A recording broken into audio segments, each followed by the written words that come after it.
Carmel, World Cup, let's go.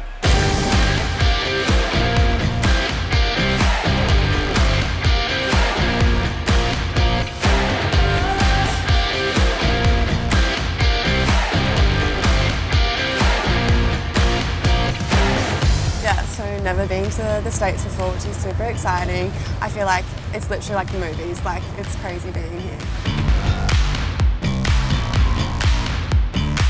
Just nice to be back in the arena, you know, and really enjoying it for what it is.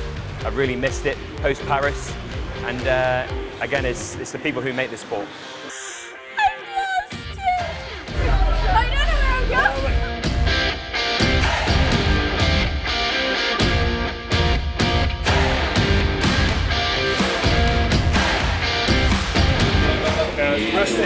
If you're not on it, you don't have those skills in place, you're going to get left behind.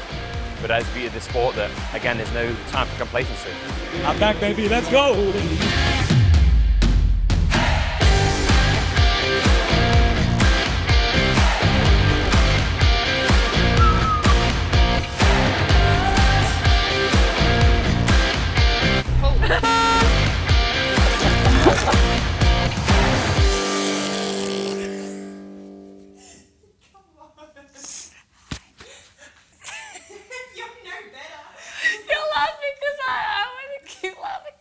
I'm gonna get asthma by the end of this.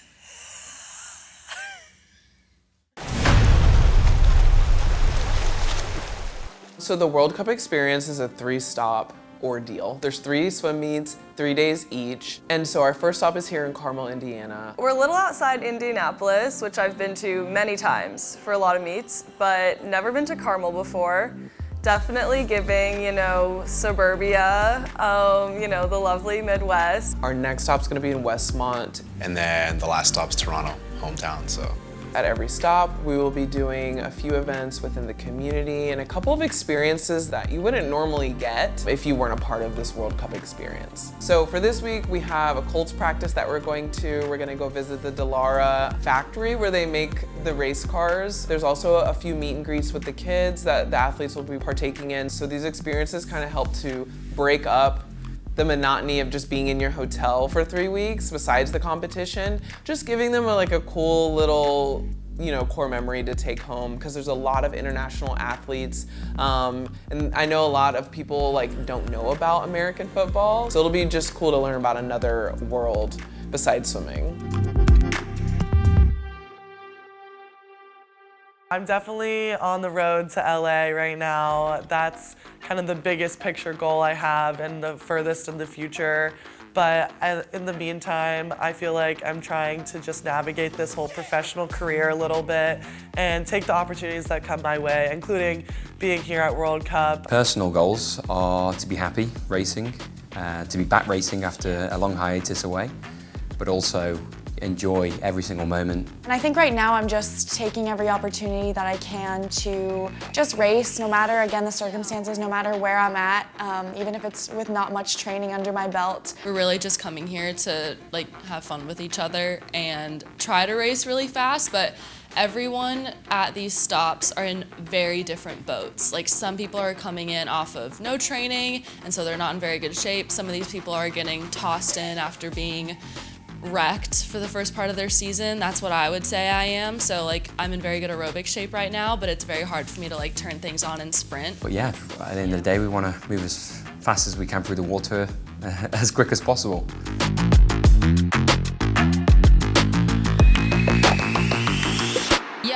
The potential for us to see a world record is highly likely. There are people who are coming off a crazy summer where they did break world records. Gretchen Walsh is having a crazy, crazy professional year, and honestly, senior year into this first professional year she's had. She's on fire. I just graduated from the University of Virginia back in May, and so I no longer am an NCAA swimmer.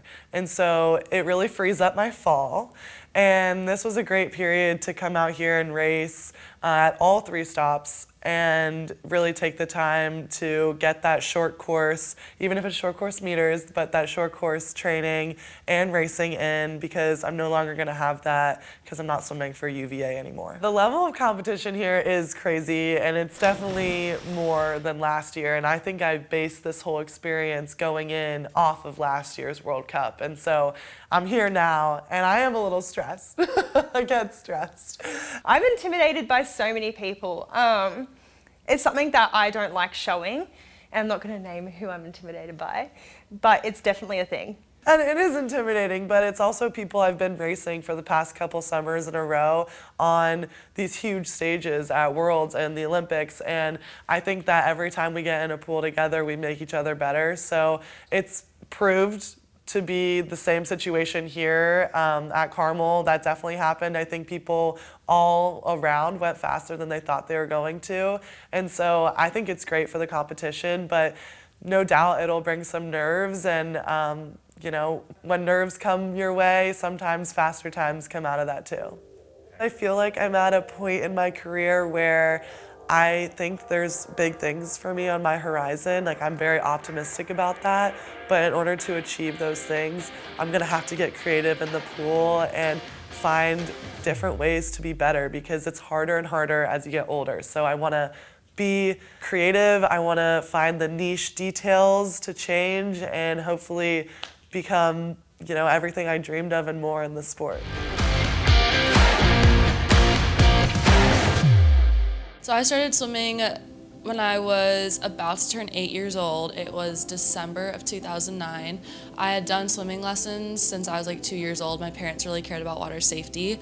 And I have a sister who's 5 years older than me, and my sister right at that time was joining a middle school competitive swim program, and I wanted to be just like her. Like, you know, younger siblings love to copy their older siblings, so I begged my parents to put me in a competitive swimming club instead of doing just swimming lessons. They didn't think I was ready for it. I was never like the greatest swimmer growing up. Like, I was alright, I was determined, I liked beating my sister, everyone likes doing that, like, you know, haha, I'm better than you.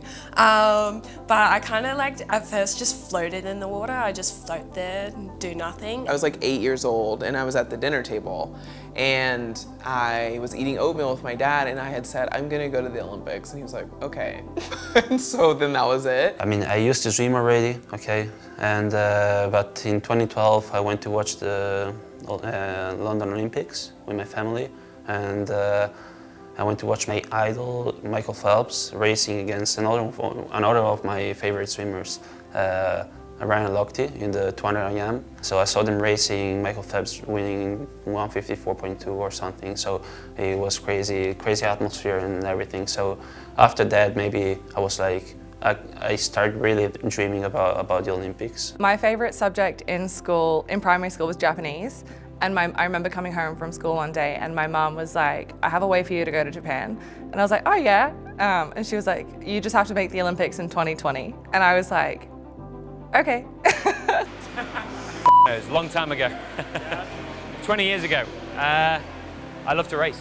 I remember going to swim classes with my family, and I had to be like 5 years old. And my brother was 6 years older than me, so he was already in the on the swim team.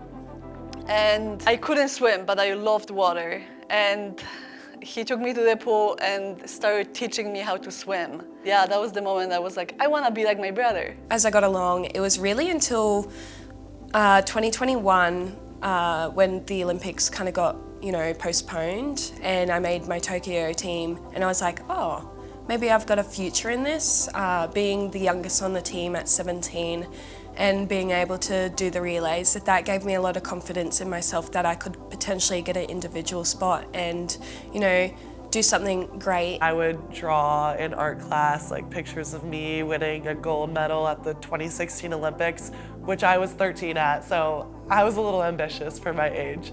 But I think I knew that my dreams were really possible and something I could attain when I qualified for the 2016 Olympic trials when I was 13. And I was the youngest one there, and I mean, I did terribly. Like, I got like 128th in the 50 free, but I was there. I think it took like 6 weeks of convincing, and finally in December I did my very first swim practice, and the rest was history. I loved it right away. When I was about to leave, it was like 2 weeks till trials, so you can imagine like just everything has to be perfect. I was at the Y where I lift, and I was leaving, and I saw 2 younger black kids with a cap on sideways, right? So it just wasn't on correctly. And they were checking in to go swim, and I don't know what came over me. I just kind of like saw myself there. Like they were about 7 or 8, and I remember just bawling for no reason. I got to my car, I collected myself, and I told my dad about it, but it just, now that I'm older, I can just see it really signified that like I was ready to go. Like I felt like my inner child was like, we can do this. I don't know who those kids were, and I probably never will, but they helped in a big way.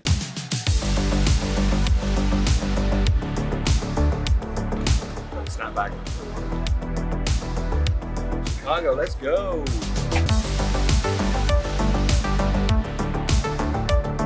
We have a great group on this bus. Super little. We're not swimming today, which is really nice. Something really nice that happened to Gretchen and I was that we got...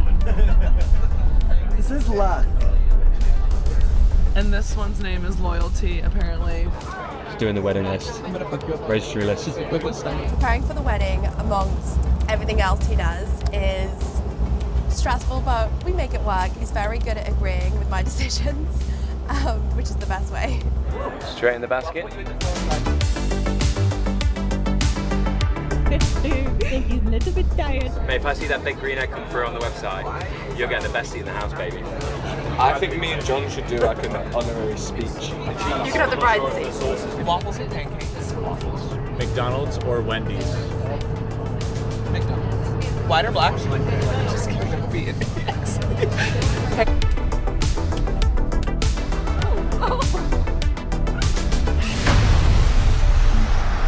Yeah, we've made it to Westport. It's going to be amazing. I'm super pumped to see what people do here. It was a fun day. Safe and sounds.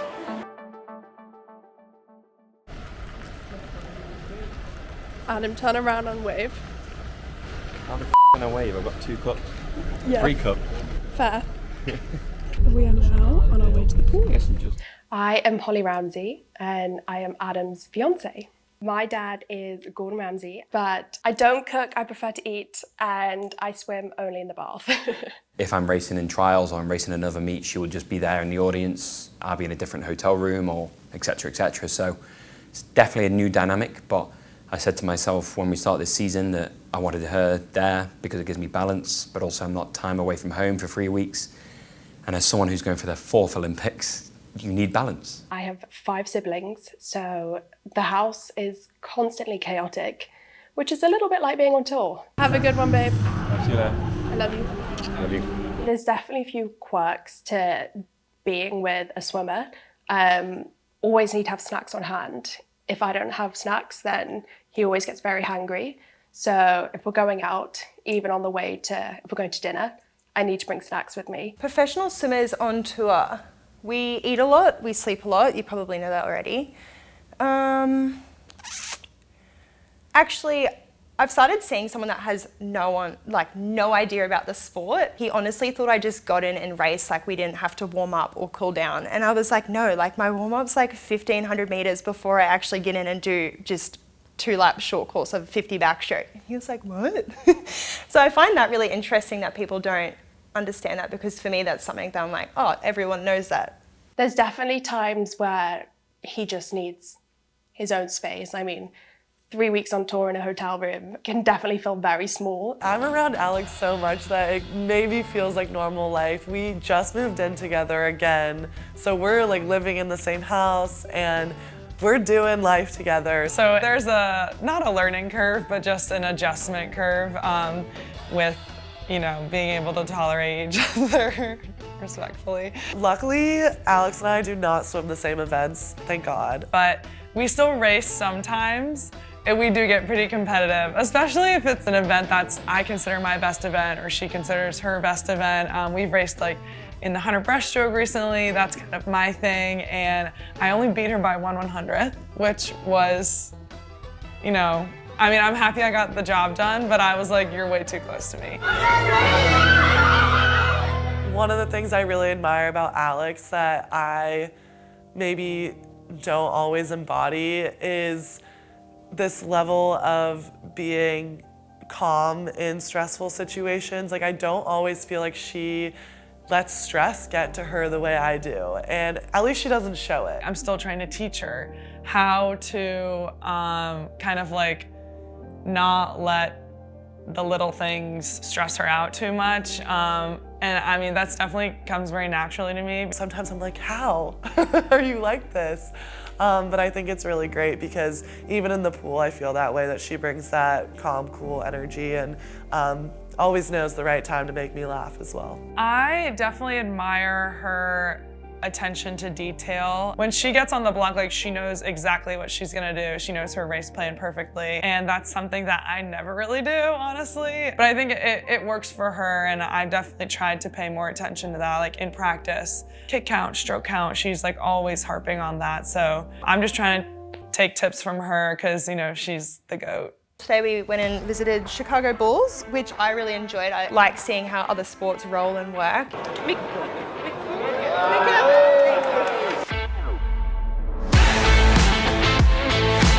I look ready to go? Woo. Yeah! You just gotta get the ball through the hoop. Just make sure you put the camera somewhere else. I traveled. I'm good, I'm tall, so... I know it!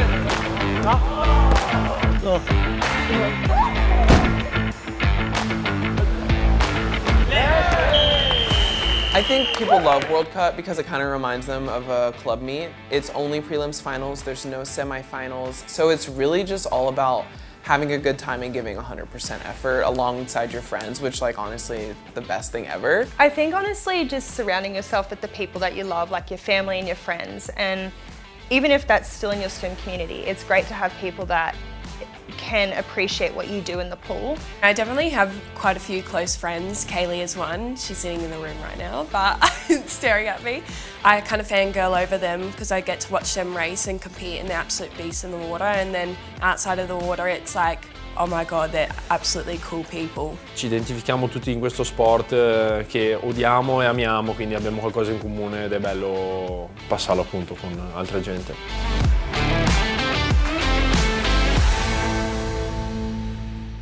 I don't really have a lot of pre-race rituals. I would definitely say coffee is a big one. Like, I have to have a coffee before every session. I'll be shoving my face with lollies. A lot of the time I'm fidgeting with goggles. I like to wear earrings that I get gifted from like family. There's been some good music, so I just kind of been listening to the music and vibing to that, and that gets me locked in. I don't even need headphones. I used to be like pretty superstitious and almost kind of borderline OCD. Honestly, when I look back on it, I got very anxious doing like different things. Like, I always thought that I had to have the same towel at finals or I wasn't gonna swim well, and I had to have like a certain pair of shoes. Granted, I still love routine, like it's fun, but I have tried to make it a point to switch things up every time that I race or come into a session, because of my past and how literally if even one thing went off of routine, I would kind of freak out. So it's kind of been like therapeutic to be like, okay, I can still swim fast even if I change up X, Y, or Z of my routine. Before I swim behind the block, I have to like splash the front of my suit twice and then the back of my suit, and I feel like I jitter behind the blocks quite a bit and I end up moving and bouncing around. So there's always some form of movement, and I normally have my nails done to race all the time, and I lost one, but I glued it back on, so I'm safe now.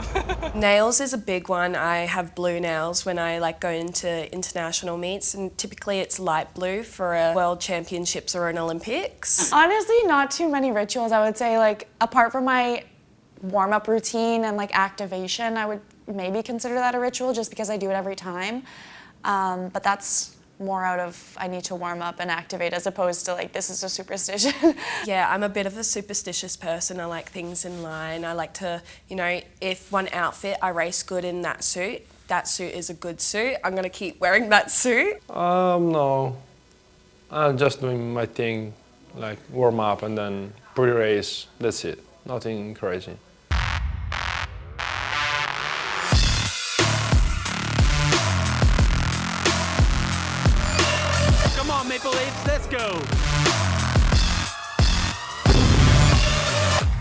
so slowly and in pain a lot. When you get older, things don't get necessarily easier, but you have to be smarter. You have to have a lot of discipline. You can't be satisfied, of course. We're never satisfied as athletes. You always want to win more. God damn! I knew he was locked in.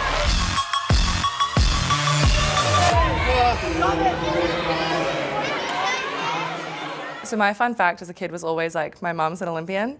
And I think I didn't understand the magnitude of what that meant until I was a little bit older. Obviously, like, I think a lot of swimmers and a lot of athletes grow up watching the TV and watching the Olympics and being like, oh, cool, like sport. But I think once I started understanding like how hard it was to be good at swimming and how hard it was to be good at any sport, understanding that like my mom was literally the best of the best. I always looked up to many athletes, many swimmers when I was little, and I always tried to imitate them. I'm chasing making the 6 Olympics and representing my country as good as I can. When I went to my first Olympics in 2008,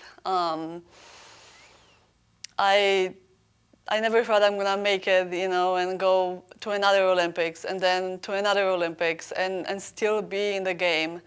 But over the years, I'm definitely not the same athlete. I raised many generations and I had to evolve every year to the athletes I am right now, and I think next year I'm gonna be a little bit different, but that's the beauty of it. Even though I'm almost the oldest, I think I'm the oldest swimmer here, I always try to learn from other swimmers and see how they do their warm-downs and warm-ups. But what's the best about this is I just get to race. Kasha's so amazing. She is been in the game for a really long time. I've swam against her in college, and also we've been teammates together while we were both pros in different swim leagues and things like that. So I just have this amazing respect for her. When I was 16 years old and going to my first Olympics, honestly, I didn't even understand Olympics. I was so young that everything was so overwhelming. And, you know, every Olympics after that,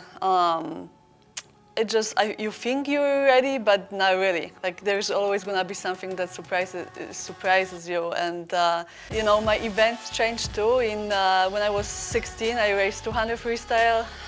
Then the next Olympics, I raced 200 freestyle and 100 freestyle. My next Olympics, I raced 100 freestyle again. And after my third Olympics, I retired from the sport for 2 years. And I didn't even touch water. For 2 years, I was done, I was retired, I started my new life, and after 2 years, I was like, you know what, let me try it again.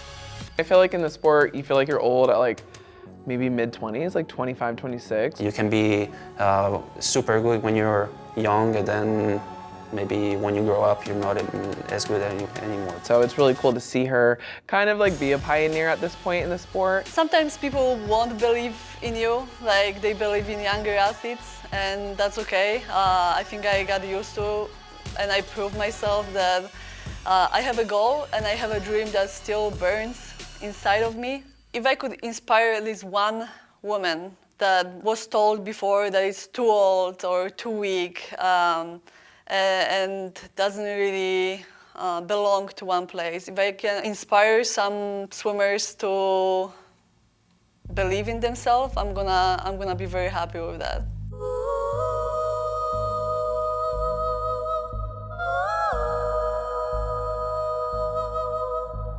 One word that encapsulates where I am right now is presence. Exciting. Bonkers. 1 minute it's really good, next minute I've done something, I've injured myself, next minute I'm fine again. Relentless.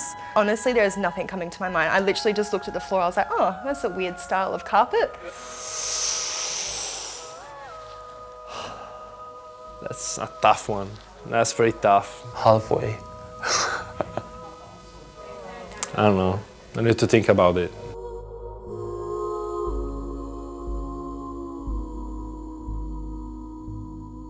Swimming's hard.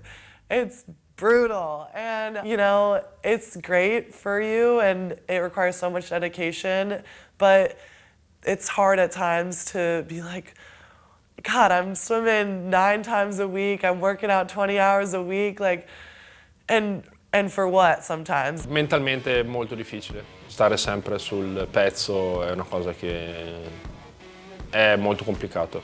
There's so many moments within swimming that there's lows. I'm really self-critical, I'm very harsh on myself. A lot of athletes are. I think sport is in a, I mean, it always has been in a weird place where we look at the athletes and we see this incredible performance, hopefully, and we also see the journeys at success, but also loss. The only way that you're going to really tell that story is if you're vulnerable and you answer that honestly. So when Adam and I first met, he wasn't swimming. After the Olympics, in his head, he was done, he was retired. So he took from the Olympics until January off and got back in the water this January. I've been on the highest peaks of the sport, world records, Olympic golds, world championship gold, Europeans undefeated.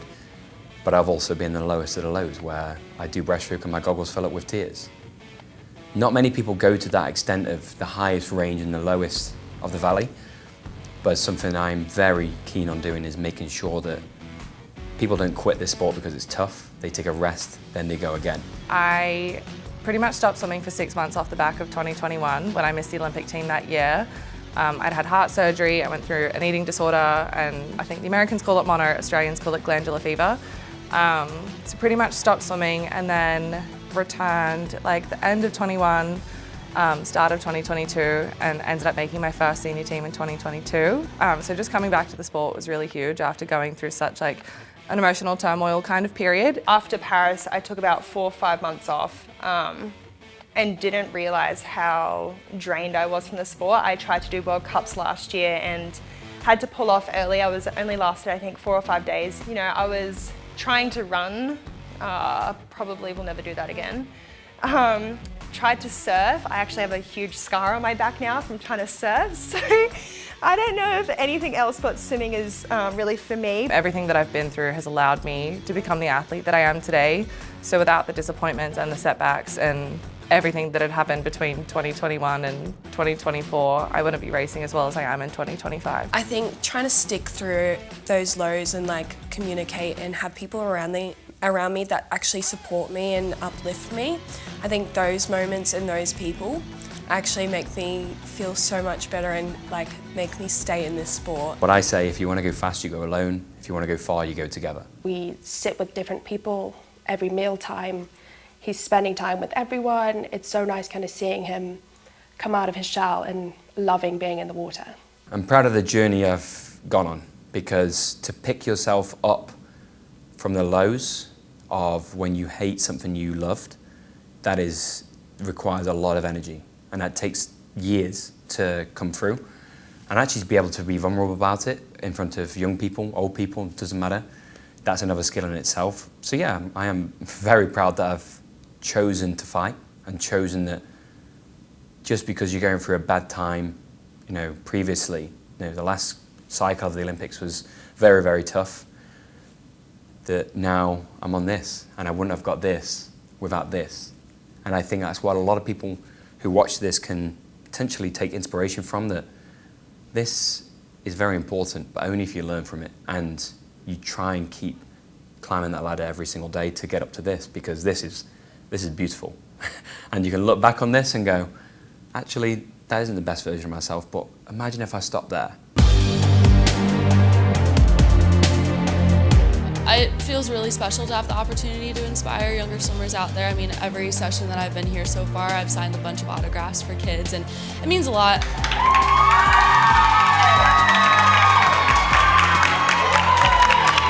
My favorite swimmer is Kate Douglas because of how nice she is. I really like Gretchen Walsh because I'm just like a big butterfly fan, and I just like swimming butterfly. I'd have to say Shane Casas. Probably Reagan Smith. Reagan Smith. Reagan. Reagan, because she's fast. I use it as a constant reminder to try to, you know, be a good person and be the person that I would have wanted to look up to when I was younger. I like how everyone's just so hyped and how the swimmers are really nice. I still don't think I impact a lot of people. I swim because I love the sport, but as I've kind of progressed in this sport, I've also realized that a lot of people look up to me. And I think if I can give back to the community in any small way, whether that's sharing my story or sharing my emotions and just being raw and Just being my authentic self, I just want to show kids that like you don't have to, you know, be somebody else aside from yourself. We all race different, we all compete different, we train different, and just embracing your individuality at the end of the day. I feel very passionate about inspiring the next generation of swimmers and young female athletes everywhere. I think one of my biggest goals in this sport is to hopefully bring more attention to it. I want to see swimming be a really highly watched sport. I want to see more attention brought to it. When I dive into the pool, every time I'm thinking about, you know, that little girl who's cheering for me in the stands. I want to inspire her to one day be there doing the same things as me. I set these records for them to be broken, and one day they will be, and for the meantime, it's going to be someone's goal. Like, they're going to be striving for that every day in practice. They're going to be watching me swim, hopefully taking the technique and bringing it back to their own club team, and, you know, really just creating their own career out of all the people they're looking up to. But hopefully I am one of those role models. That is what sport's about. It's not about the results, it's about human endeavor and just making sure every single day we just be a little bit better than where we were yesterday. You're not late, you're just in time.